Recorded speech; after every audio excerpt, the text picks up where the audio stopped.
Good afternoon, how are you? Wow! Oh my gosh! Wait, I have to do this before we get started. I gotta take this picture, so wait, everybody, wait, a little closer. All right, ready? Smile. All right, so my wife, she actually thinks I'm at like a self-help convention right now. So, you know, but I kind of am, because a couple days ago, I was this one guy. A couple days later, wow! Did we improve ourselves? Let me tell you the funniest part. I don't know if you guys in your conversations, when you were designing your robots, well, I know you did. Did you see that part in the manual where it said, if the robot reaches 7 feet? Did you see that part in the manual? The design team actually were anticipating the robot might reach a height of 7 feet. Holy cow. Design team, where are you? You guys did a great job, but you got to look at the clientele. I think they kind of overshot just a little bit. We were hitting heights of 14, 15 feet. Oh!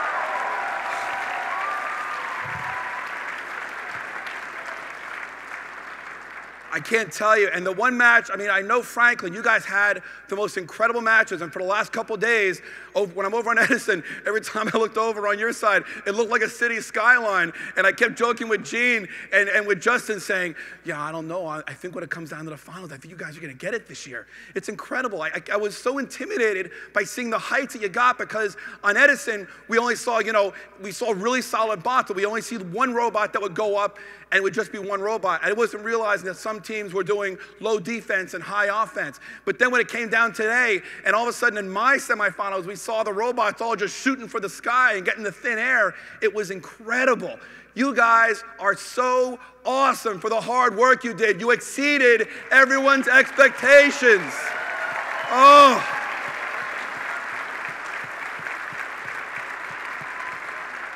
And then we had the one match, 589 to 591, a 0.3% difference. And you guys heard me in Edison say it, Frank, I need you to hear this. You got to hear this clearly. NASA doesn't get that percentage. Boeing doesn't get that percentage. The Pentagon would love that percentage. You guys are in high school and you're competing at that high of a level. I can't even fathom the combined IQ of all of your teams. I'm actually intimidated standing in front of this room right now. Holy cow. You guys are wonderful. Let's thank first all the people that work at the Intergalactic headquarters for FIRST. You guys did a great job. Thank you. Mary Joanne, Lori, Nancy, Ken Johnson's on in just a minute. Wow.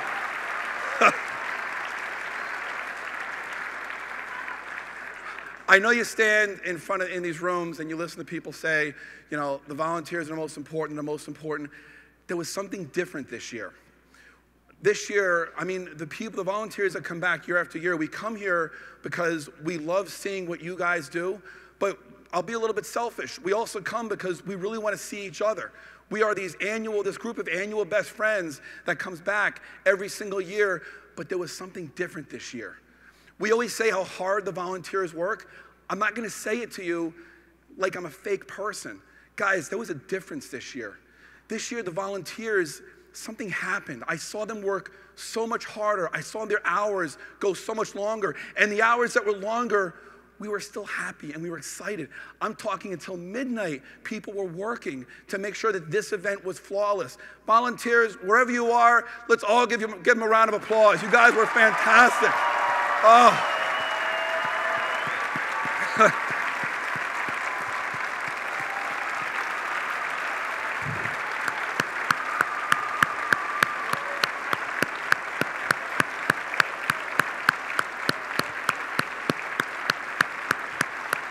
We are PTC. I'm sorry, we are FTC. PTC's on the side.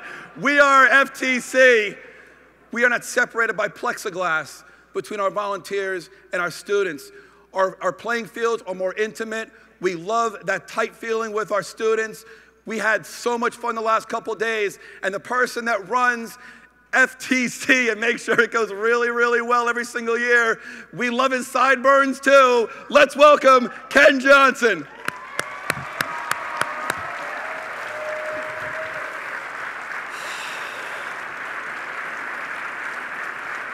Can I just touch? Oh, that's so nice. Thank you. How many of you were here last year? Okay, about half, roughly. I tell you, I'll say what David said, but in a little bit different words. Can you feel the love in this room? Do you feel it? Do you feel it? I can feel it. We can see it. We can smell it. Well, the smell might be the result of 2.5 days of hard work, but you know what I mean. So we made it. We all made it together. We all made it as a team. We all got to this point, and it was a wonderful season, and I want to thank each and every one of you for making that happen. We had record growth again this year. Were you all bowled over? We had a wonderful game, and the teams competed really well and really inspired us again. You do inspire us.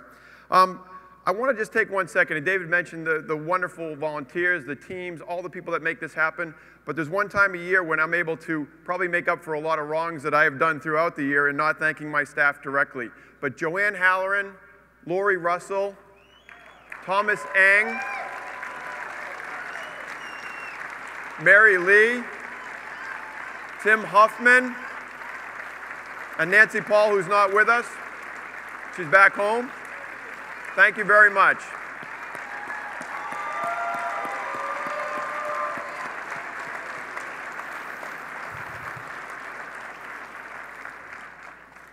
So now, how many of you are here for opening ceremonies? Okay. So I'm afraid to say there's nothing behind this curtain that I'm going to be able to surprise you with. But if you were at opening ceremonies, you kind of got an idea of the discussions that we have around the first table when we're back home. And Dean was pretty clear that he wants this program to grow.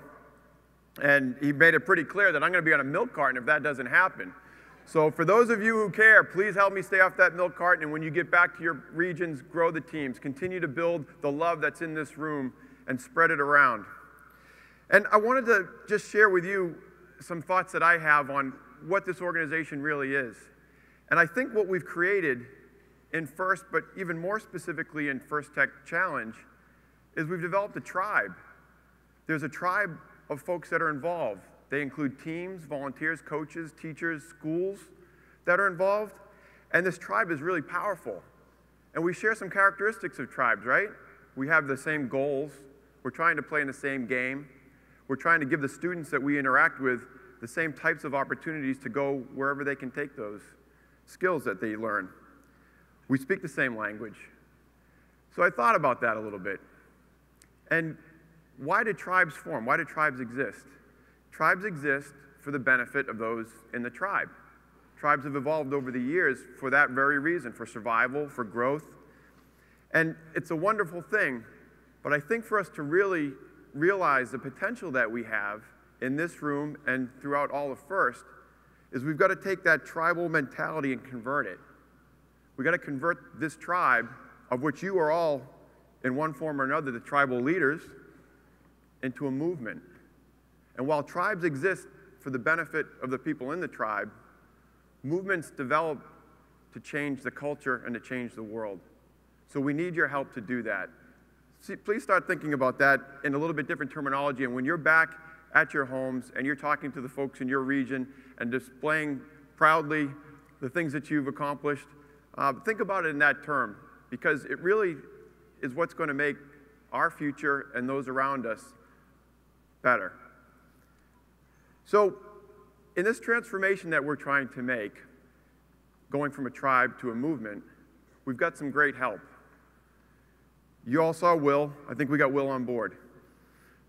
You're going to see Kareem in a few minutes, and hopefully we kind of got him coming along too. We'll keep working on him.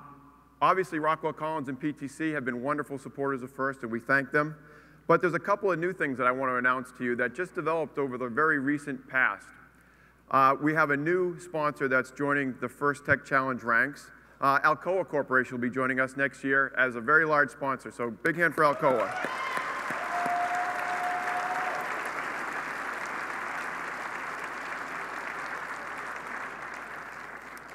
Interestingly enough, Aluminum Corporation of America has a great deal of employees outside the United States. So there's going to be funding that's going to be available for teams both domestically and abroad. So you'll be seeing some of the benefit of that coming through next year. And we appreciate that. The next thing I'd like to announce, we've had a great partnership with LEGO over the years, both with First LEGO League and with First Tech Challenge. And LEGO has committed $150,000 just next year for kids from FLL to graduate up into this wonderful program, FTC. So big hand for LEGO.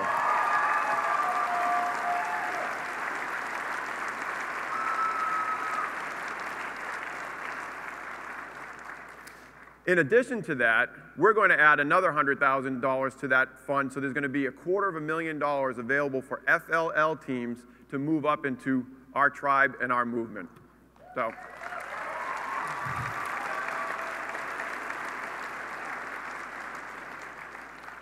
that gives you some sense of where to draw from when you're out there recruiting. So I'll leave you with this. Please work hard. Please continue to do the things that you've done and make so wonderful. And get the word out there. I need some help. I don't want to be on that milk carton next year. Thank you very much.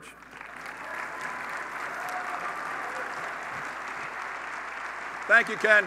Thank you. Ken Johnson. We're really proud to have our big sponsor for FTC. This is a company that, when I'm talking to my friends, trying to get them to drink the Kool-Aid on what FIRST is all about, I always say, understand these corporations, they sponsor the teams because they get to handpick these kids right out of high school, and then they help them get through college because they want these people to work for them. This is how the smart companies get smarter and get better talent. It is the best formula, and we know it works. So right now, we're going to talk about one of our favorite sponsors. They're called Rockwell Collins. And to see more about them, let's play this video.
Ladies and gentlemen, it gives me great pleasure to welcome the Executive Vice President and COO of Rockwell Collins. Let's welcome Ken Statler.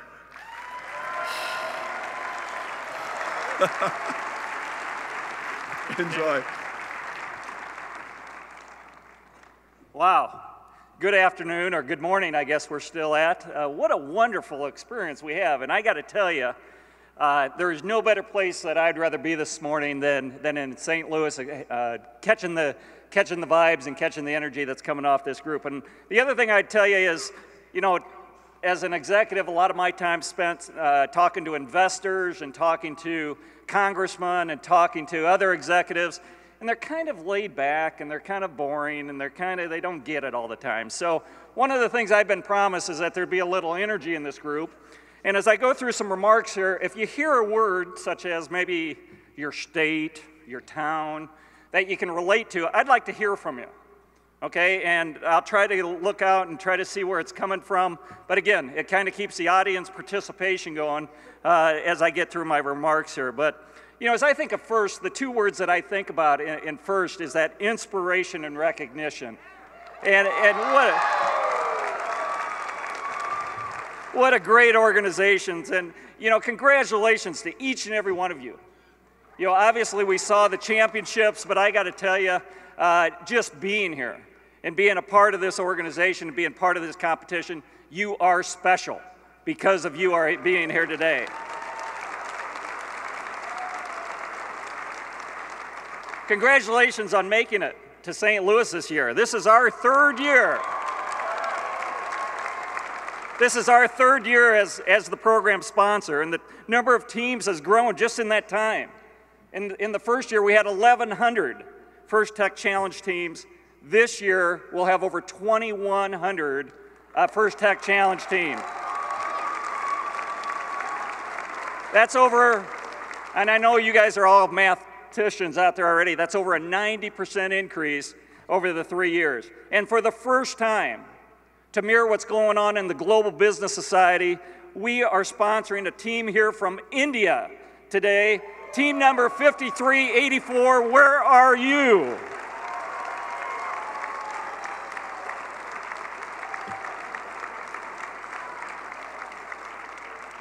Okay, here comes a key word here. In Iowa, Rockwell Collins' home state, we had 69 teams competing this year, up from 22 in our first year. Our goal at Rockwell Collins and in the state of Iowa is to have every high school in Iowa have a First Tech Challenge program and replicate that growth across the country. And we need the whole Edward Jones Dome floor to hold us when we get to that level.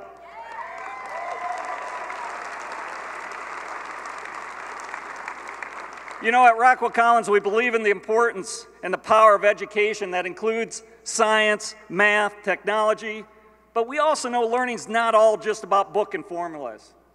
It's about hands-on experience, and that's why Rockwell Collins is proud to have supported FIRST for more than a decade. We started by running the first Lego tournament in Cedar Rapids, Iowa. Okay, there's going to be others get involved now. And grew to support teams from across Iowa, in California, Florida, Texas, Oregon, and Virginia.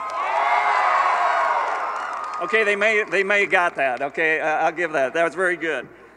This season, we provided grants to more than 250 LEGO League, Tech Challenge, and robotics competition teams, as well as tournament sponsorships, teacher stipends, and overall support. And this year, the support of FIRST in total will go over $1 million in this year alone from Rockwell Collins.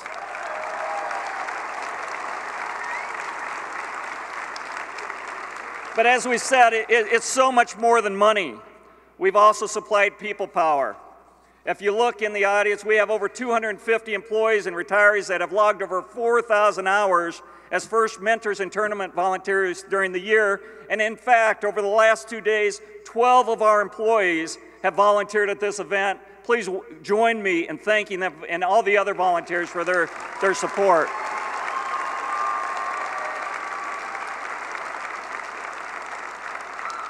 We're especially proud to be the official program sponsor of the First Tech Challenge for our third year, and I hope you've all had fun in the FTC final competition. Who had fun? But you know, while you've also had fun, we also hope that you're learning the values of FIRST that we so closely align to at Rockwell Collins, and believe that will be essential not only today but in the future of your life. Values like teamwork, creative thinking, good sportsmanship, and finding and pursuing your passion is what it's all about. There's one more value that I wanted to speak about, and it's innovation.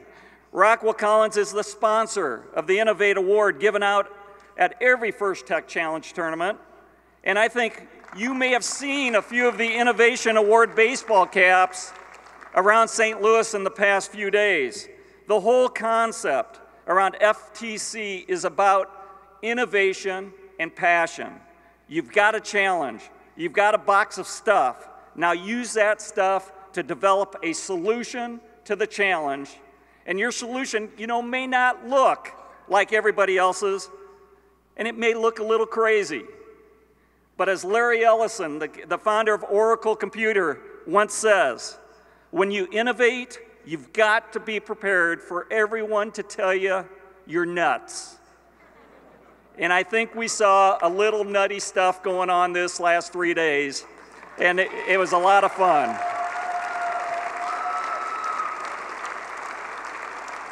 Finally, I'd like to close by saying thank you. Thanks for joining me and Rockwell Collins and everyone here at First. Thanks for demonstrating those values that I just spoke about. And you know what? On a personal note, thanks for getting me out of the office. When you're running a business, sometimes you need to recharge your batteries.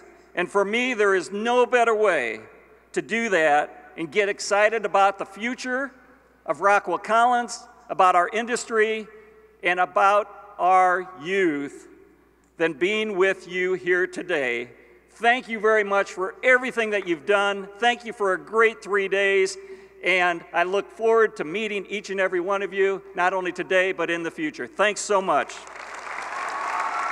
Awesome. The one and only Dr. Woody Flowers.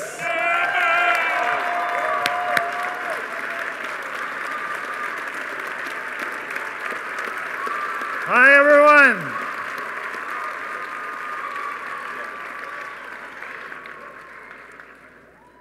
So I'm here to not do two things, among others.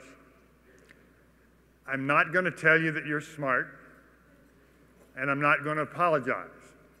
So let me clarify that just a little bit. There were some wonderful psychology experiments that happened not that long ago, where two groups of people were given tasks. One group was told that they had done really well because they were smart.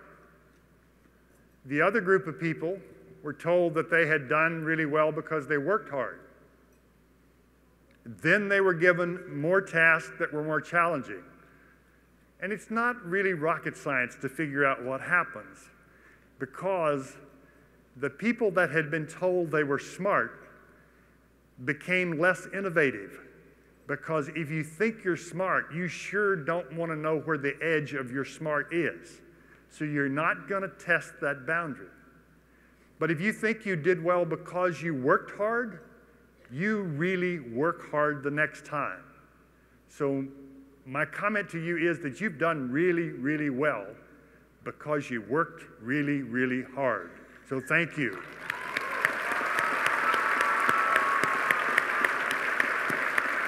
So in the opening, I said that last year I promised that if the competition this year wasn't twice as exciting as last year, I would come apologize. I'm not here to apologize.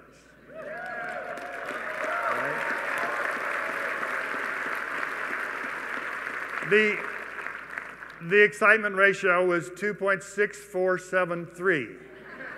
So you overshot by a wide margin.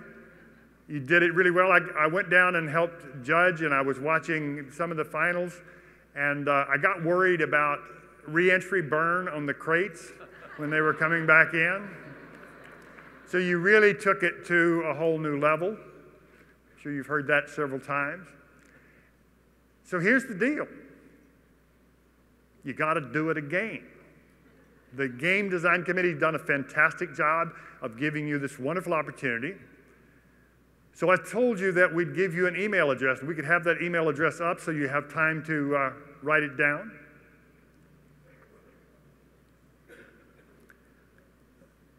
Here's the rules.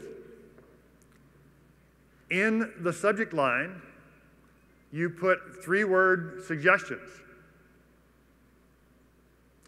So 3 words at first.com, at usfirst.com. Ken has promised to help me go through them. The game design group has promised to listen to the input. And so maybe next year at this time there'll be an interesting conversation about which 3-word suggestion, which ones of the 3-word suggestions are manifest in what you do. Okay? Now, I know it's hard to put complex thoughts into 3 words, but quite often that's the best way to get someone to listen, is boil it down to its essence. Please give us lots of feedback. The next thing I want to do today is talk a little bit about stuff and beauty. You guys live in an interesting time.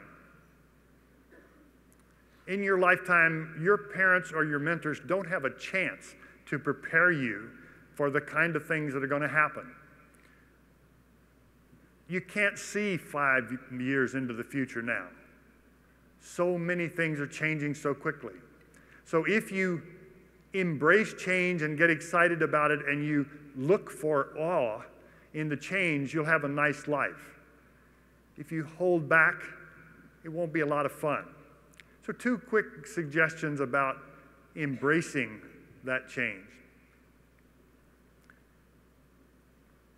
I was really lucky for years at MIT because I had some great mentors that were the students that I hired in research groups. And in particular, if you're going to hire a research assistant for a PhD level project, it's 3 to 5 years. It's kind of a little bit of a marriage. So I really was serious about the interview process. I was lucky. When I was in high school, I built a hot rod roadster. I learned a lot of engineering in doing that. That was my version of FIRST. In most of the projects that I supervised in research, there was a powerful component of understanding what the universe feels like and recognizing how it really is. So at the desk in my office where I talked to folks, there were purposefully lots of interesting things on the table. I watched what people looked at. I had some weird things like a silicon carbon fiber about this long that was about the size of a human hair. And you could hold it from one end and it would stay almost straight. If you didn't recognize that that was a stiffness ratio that was to mass ratio that was way out of kilter, maybe that's not good. I had a magnet that was ridiculously powerful. I had a piece of nickel-plated copper nearby, and if you rubbed the magnet on the copper bar, it was weird. Strange stuff happened. I had a piece from an Apollo capsule that looked like stainless steel, but when you held it, it was strange because it was way too lightweight. Just didn't match. So during conversation with graduate students, I'd hand them something, and if they continued their sentence and looked at it and put it down on the table, I didn't hire them. Because they hadn't paid attention to stuff enough. If I handed a student the beryllium part from the Apollo capsule, that's the only beryllium part I think I've ever had in my hand. And they stopped in the middle of the sentence and, this is not right. That was interest in what was going on. They were calibrated about parts of nature. They'd paid attention to stuff. You can advance what you understand about the universe by paying attention to stuff. Start looking at things carefully. Which brings me quickly to the beauty piece of the puzzle. Carl Sagan has a wonderful little spiel where he talks about interacting with an artist who said, you know, I recognize beauty. You scientists pick it apart and you make it all gray. And I'm paraphrasing. I think Carl Sagan was right when he came back and argued, you know, when you really understand, stuff can be even more beautiful. And that's dear to my heart, partially because my doctoral minor was in art. And one of the weird things that would happen is when I took a class in sculpture with a whole bunch of artists and architects and very smart, aesthetically talented people, but I could actually build what I envisioned. And that didn't make my work more beautiful than theirs, because many of them were very talented aesthetically, but it was purposeful. I knew what I was doing. When I was a kid, I collected butterflies. I learned a lot about butterflies. So when I see a viceroy butterfly, I recognize it because I know that it's not a monarch. It doesn't have the little scent vein on the back wings that the monarch carries to make birds not eat them. The viceroy mimics and says, I'm safe because I look like a monarch. I think that actually enhances my appreciation of the beauty of the insect. So make sure that you start understanding everything you can find, you can learn about, and appreciate things by looking carefully at them. If you find something that's counterintuitive, that's good news. You're really getting anchored.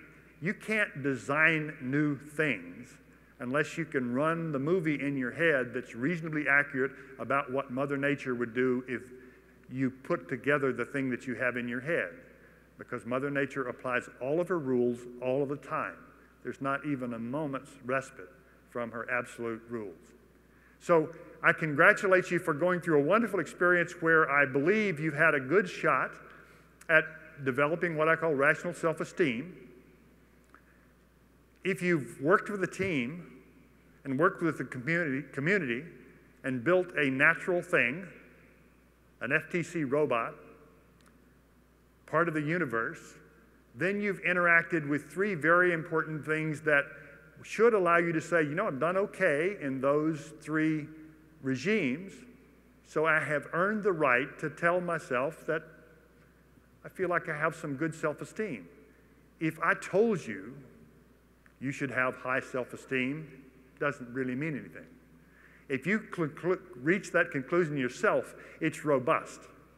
And that's the kind of robust self-esteem that you have to face this really quite incredible future that you have, a future that will include some ethically very complex issues. And if you don't understand yourself enough to trust your judgment and know how to do the research to understand your position on some of the ethical issues, then life will be complicated. I am confident you're going to do really wonderfully well. So congratulations. I'm not apologizing or telling you you're smart. Woody, thank you. Thank you, Woody.